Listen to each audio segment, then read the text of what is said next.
अब बात करेंगे उस मुद्दे और उस खबर की जिसकी चर्चा पूरे देश में हो रही है और सवाल उठ रहे हैं, पूछे जा रहे हैं। नागपुर हिंसा का कौन कौन जिम्मेदार है, कौन कौन गुनहगार है। जिस तरह से महाराष्ट्र का नागपुर जल उठा, देखते ही देखते महाल इलाके से शुरू हुई हिंसा बेकाबू होती चली गई। अब महाल के आसपास के 10 इलाकों में कर्फ्यू लगा हुआ है। हिंसा को लेकर सियासी घमासान भी छिड़ा हुआ है।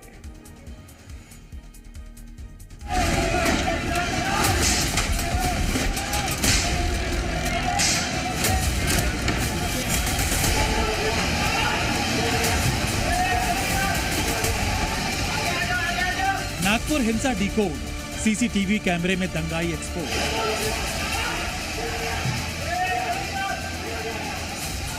जहां जहां हिंदू निशान, वहां वहां दंगा ब्रिगेड।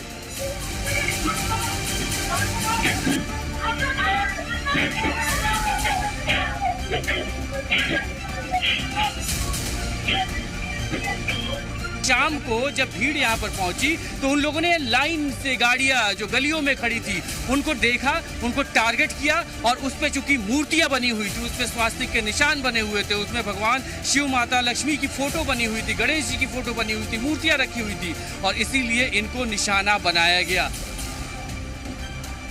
सड़कों पर पत्थरबाजी, गाड़ियों में आगजनी,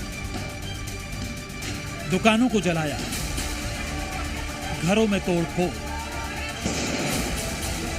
पुलिस वालों पर हमला।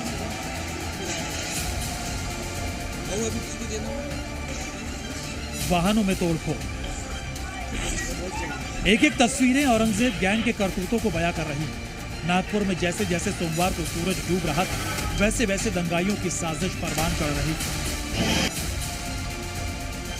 जो तस्वीरें यहाँ के निकल के आई, कल जिस तरीके से दंगाइयों ने जो कुछ उनको रास्ते में मिलता गया सबको आग के हवाले कर दिया गया। ये क्रेन की तस्वीर देखिए, इसको ये क्रेन यहाँ पर खड़ी थी और जैसे ही दंगाई यहाँ पर पहुंचे सबसे पहले पेट्रोल डालकर, ज्वलनशील पदार्थ डालकर इसको आग के हवाले कर दिया गया। अब सवाल है कि क्या औरंगजेब गैंग नागपुर में कोई बड़ी साजिश अंजाम देने की फिराक में था? क्योंकि अब तक की जांच में तो यही पता चला है कि नागपुर में दंगा पहले से प्लान था। एक बार इस हिंसा की पूरी टाइमलाइन को देखिए। नागपुर में सोमवार सुबह 7 से 9 बजे तक महल इलाके में शिवाजी महाराज के पुतले के सामने शिव जयंती के कार्यक्रम का आयोजन हुआ।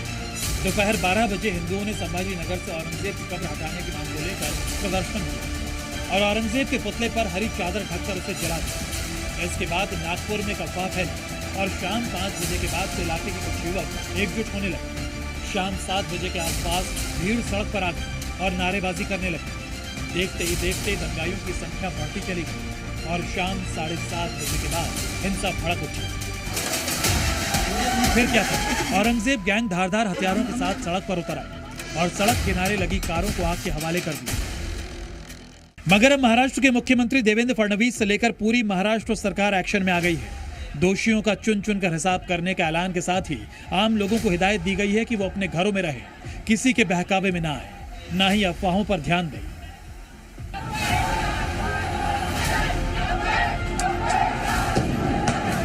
पिछले चंद हफ्तों से जो स्टेटमेंट्स महाराष्ट्र के सरकार के मिनिस्टर्स और चीफ मिनिस्टर तरफ से आ रहे हैं उसको देखने की जरूरत है। और सबसे बड़ा प्रोवोकेशन तो वो सत्ता में है, गवर्नमेंट में है और गवर्नमेंट प्रोवोकेटिव स्टेटमेंट्स दे रही है। महाराष्ट्र के सभी हिंदुओं से निवेदन करना चाहूंगा, सतर्क है, सरकार पर भरोसा रहे, पुलिस को सहयोग दे।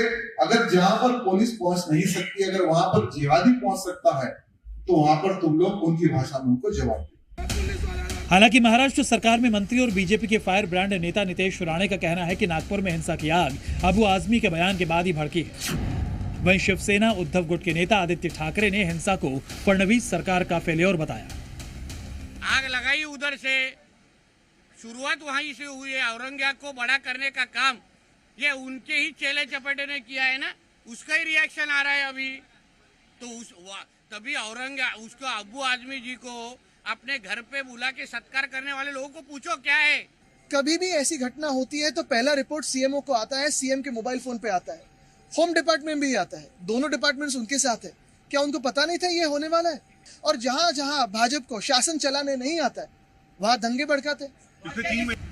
फिलहाल नागपुर में हिंसा की आग बुझ चुकी है, लेकिन इसकी तपिश सिर्फ महाराष्ट्र ही नहीं बल्कि पूरे देश में महसूस की जा रही है। नागपुर से ब्रजेश तिवारी के साथ ब्यूरो रिपोर्ट, जी मीडिया।